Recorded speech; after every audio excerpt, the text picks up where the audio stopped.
November 1st, 1989 at 8:30 p.m. and it's a call to Paula Hyles. Hello? Hello? Yes. You're a hard lady to catch.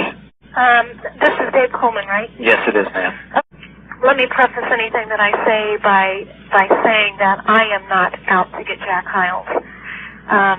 I've been hurt real bad by the family, and David has and is been terrible to us. But I am not on a revengeful thing with Jack Hyles. I am really upset at the lying that's going on, and the cover-up really bothers me. And I have had, of course, I've had I've had everybody trying to get a hold of me, and I haven't cooperated with the media at all, just for the sake of my kids. But I decided that if I felt, when a pastor approached me, if I felt good about it, that I would answer their questions.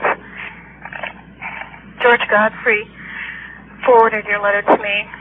Like I said, I've had some real dips write me, who were just, they were asking me speculative, they wanted me to answer questions they wanted to hear. And I'm not answering any questions that I'm not 100% sure that I could answer. Mm-hmm. And your first one, which is the one I'm asked all the time, the first one was, did David's dad know that he was adulterous before we went to Texas? And the answer is definitely yes, and there's 100 people that know that, including himself. And why he lies about that, I'll never know. I went to him twice about things that I had heard about David, things that I had dealt. I had one of the girls beat me and David's sister up, telling us that she was sleeping with him, and we told his dad. Another occasion was a girl that was working at the cemetery, and the guy that runs the cemetery knows this. I don't know if he ever went to Hyles about it. I assumed he did. I'm not sure. He made David go to him first, so he may have hung that over David's head as a threat by saying he'd go to his dad. I don't know. But I told his dad about that. So his dad is, his philosophy is if I didn't see it, I don't believe it. And I was the one that was made to look like the bad guy in both instances. It was going to be me and my big mouth that ruined my marriage, not David's actions. Right. And so yes, he did know, and I was going to say I don't know why he's doing it, but I think I do know why. I think he's told himself a lie so long that maybe he does believe it. I don't know. But why this one is the one that just baffles me the most. Right. There are so many mothers that even went to him who he was having affairs with and told him. I just don't understand why he's doing that. But nevertheless. Pardon me? Was Brother Evans' daughter one of those? Yes, she was. And, I decided I was going to just ask some of these people. I wrote Dr. Evans and asked him about that, and he said it was a lie spawned out of hell and all this kind of stuff. Yes, he's denying it. I don't know why. I do know why. I have my theory of why. But why he's... See, his daughter's in Africa. She doesn't know what's going on. So, anything can be said, and I guess she wouldn't know, and she doesn't know anything. She's asked a friend of mine to send her everything so she could see what's going on, and it would be interesting to me to know how she would respond to it. I don't think her husband knows anything about what she and David did. Right. So she may not be willing to, step out on a limb. No, but she certainly was at the time she was having the affair with David, because his dad even told me about her coming into his office and speaking to him and kept calling David Dave. And when he asked him, why are you not calling him Brother Dave? She said, well, you never called the first guy you sleep with Brother Dave. I mean, he told me that himself, so he knew. So, Dr. Evans told you Dr. Hyles. Dr. Hyles. Yeah. So, I don't understand that his lying is blatant, just like David's was. David was a blatant liar. He told lies that he couldn't possibly get away with. The problem is Hyles, his dad, has set himself up so good that everybody doubts everything because that's how they've been taught. If you don't see it, don't believe it. And then another philosophy of his is he doesn't want to hear anything because then he doesn't have to deal with it. When all of this happened with our church in Garland, his dad didn't want to hear it and still won't talk about it. So it's never been dealt with. Right. Did I ever have any suspicions that David's dad and Mrs. Nischik were in love? If so, why did he think so? He never told me that he thought that they were in love, but he told me all the things that he had seen as he was growing up, such as David used to ride home with his dad before he got his license. He'd hang around church and ride home with his dad, and he said that they would always leave at the same time. Of course, she lived right around the corner. So that was the blinking of the lights 3 times and the honking of the horn, and he really resented his dad. At the time that he told me all this, of course he told me all this before we got married because that was always a real lure for any girl that was dating David to tell the sob story about his family. Mm-hmm. And, you felt like you'd been let in on something that was the most secret thing in the world, and he used that to his advantage. But at the time that he was really spilling his guts about what he had seen, he was very angry, I think only because his dad was getting away with something that he couldn't. And I'm not saying that his dad has had anything similar to what David has done as far as adultery, but David resented him. What he said to me is, if he thinks I didn't see all this stuff, he's crazy. And he was furious this one night he was telling me. But he never said to me, I think they're in love, or I think my dad loves her. He never said that to me. And I never did witness any suspicious conduct between Hyles and Nischik. You never saw them together, except in staff meetings. And there definitely is a door there that went through and stuff. There is definitely a door. Now, I don't know if there is right now this very day. My understanding is with all the stuff going on, they've done something with it, but yes, there is a door, most definitely a door. In fact, she even covered it up by a big curtain. You could still see it from his office. It was kind of hard you had to really look. There was a doorknob there, but it looked like part of the paneling. Mm-hmm. And he had a picture hanging there, so you had to really be studying to notice that there was a door there from his office. Once she put that curtain that went across the wall, it probably stuck out 3 to 4 feet from the wall, and it went all the way across, so you had to go behind the curtain to see the door after a while once she put that up. All the people, the members, the old-time members up there, they knew all this. How can... Well, you don't know. I don't know, because, I sat there and listened to it, too. The only thing I can tell you is you are so totally brainwashed. It's hard to believe, and now that I've had a chance to step back and take a look at it from a distance, to think that I was sucked up in that really scares me. But that's what it is. I mean, they are so affected and influenced by him that I think if he told them that he was a black man, they believe him. Mm-hmm. That's how, he really does have that kind of an influence on those people. Let's see. Do I have any reason to believe that the Hyles don't love each other? Yes, I lived in the family. I saw it. They haven't slept together in probably 25 years. They don't share the same bedroom. They don't speak. Now, I can't say for what's going on right this very minute. David and I, when we first lost Miller Road, before we lost Miller Road, when I first exposed him to him and no one else, before he knew he was going to lose the church, I became the most important thing in his life, and he needed me, and so he used me. And for the first time that we had been married, I felt like he loved me, and if I hung in there with him, he was going to love me. And I think that's what's going on with Mrs. Hyles right now. You are now hearing him mention her, which you've never heard him mention her in the past. I hear that he's talking about her. Not a lot, but you'll always notice he never talks about her in endearing terms, nor does he ever say he loves her. He always refers to her as the mother of his children. David could say that he's only had one woman, and that's the mother of his children, and he could be talking about 4 women. It's a real general statement to make. I'm not saying that that's true with his dad. but he's never said that he loved Mrs. Hyles. He's never spoken of her in endearing terms. He's said he loves Jennie Nischik in his letters more, Right. And I'm sure it was meant in the reference that she's a good staff member, I love her, blah, blah, blah. But he's never even said that about his own wife. Of course, I lived in the family I saw. There is not anything there. David and I had what I called a brother-sister relationship. He was tolerable of me. He made sure that I had what I needed to keep quiet, and that was about the extent of it. He didn't speak to me. He didn't have anything to do with me. And that's how it is with his parents. I mean, he takes care of her monetarily, and as long, as that's going all right, that's about all. They speak kindly to each other in front of us, but there's nothing there. Hasn't been. Of course, I was married to David for 10 years. I knew him 4 years before that, so I could speak for 20 years. They never slept together.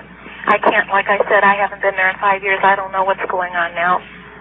If I were to compare it to what happened to me when we were in big trouble, things did a 180-degree turn. But that was only for the duration of the time when he realized he was going to lose the church. When the rug got pulled out from under me and the kids went too. So Evans, that thing about going to the Holiday Inn of Michigan City and all that stuff, that happened before you all went to Miller Road. Yes. And they went to Dr. Hyles with it, didn't he? Well, now I have only heard people talking about it, but my understanding was yes, that they did. Joy was even trying to tell me. Joy had tried to come to me many times to tell me what was going on, and David would never allow it. And so she, from what I understood, set David up because nobody would believe her. She was somewhat of a, let me tell you this, Joy was a real attention getter and would go to almost any extreme to get attention as a teenager. And because of their lifestyle, her parents were both so busy, and they just were so busy doing their thing. I think the kids got neglected, and Joy got to the point where she would really do almost anything. So I didn't believe anything she said. But come to find out, this was going on. In fact, I picked up the phone in a phone conversation between the two of them once. So then I knew. Plus, I found many, many other things in my own home in regard to that. I knew he was meeting her at motels because I was always finding the keys. I don't know what motel this was at, but I understand she set him up with her dad because he wouldn't believe her, and they did catch him. And she's told many people that, confided in people and told that story. So, we know it happened. And I caught David, with things in regard to her a lot. But I don't know if they actually went to Dr. Hyles. That's what I heard. Right. And my understanding was, I don't think David's dad wanted Mr. Evans leaving that college, being able to spread that kind of rumor. And that was about the time we got the recommendation, not the recommendation, but his dad gave us his blessing to go to Garland. So I can't tell you if he went and sat there. I don't know. I have not, nor would I accuse Dr. Hyles and Mrs. Nischik of immorality. I have never seen it. I have nothing to prove it. Judy, who lives out here and who is Nischik's daughter, saw enough in her life to hate his guts and truly believes he is the reason that their family is broken up. And I believe so too. I don't know about that, but in Sumner's first, have you read his articles? Oh, yes. In his articles, I felt like everyone might skip over the morality charges and skip over the misappropriation of money, but I thought everybody would nail him on the heresy. And that doesn't seem to be anybody's question, is the question of the heresy. So if it's the other, that's fine. We'll go for it. But, well, the heresy part of it is just right there on tape. There's not many questions to ask about it. It's pretty obvious. That's true. But I would think my feeling was just the fact that he was promoting heresy, or however you want to put it, would be enough to break the ties. But it isn't. And his heresy scares me more than anything else that he does. I mean, I know that the man's clever. I lived with his son, and I don't know if there's anyone more clever than David. I don't know. I don't understand. I have been very cautious because I have 2 little girls who still have that name, and they've been through a lot already, and I'm trying to make it that they don't have to go through anything else. I hope so. And so I just want you to know that I am not out to get Brother Hyles. I think the whole thing's real sad, and but I don't understand why he lies. I just don't understand why he's being so blatant about these few things. I think everybody's known for years that something's been wrong between him and Mrs. Hyles. It's just nobody ever speaks of it. Oh, I've heard that rumor. I went to Oklahoma Baptist College when Dr. Vineyard first came there the first year, and all those people that came with him all bore those, I guess, his rumors at that time. Yeah. Well, I heard it when I went to the college the first year it opened over there at Hack, and it was the first thing I heard. The first thing I heard. Yeah. And, Mary Joyce Johnson is a close friend of mine. You may know her. Oh, yeah. Yeah, her and Brian, we converse all the time. We're just very close. Tell her I said hi. I'll do that. Okay. She's a great lady. They live in the St. Louis area. Well, what do you know? And he started a church there. Oh, what do you know? Yeah, well, that rumor has been going on for years, but it was something that was never discussed. You know, I talked to David and his sisters about it.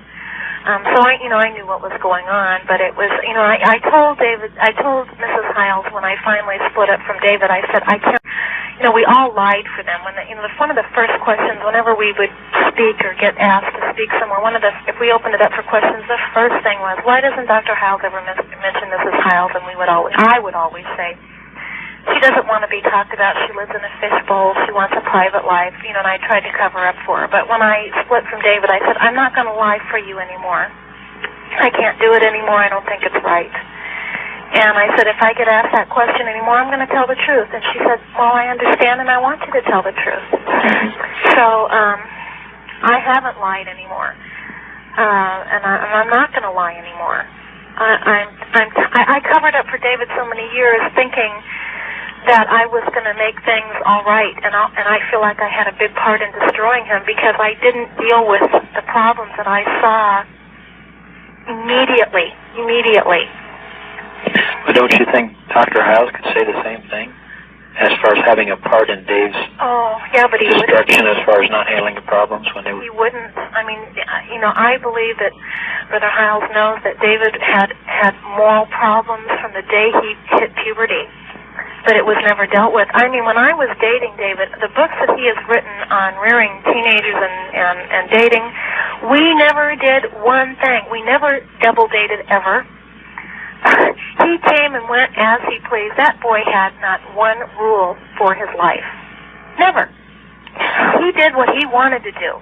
I met him fresh out of high school. We both graduated the same year, went to college.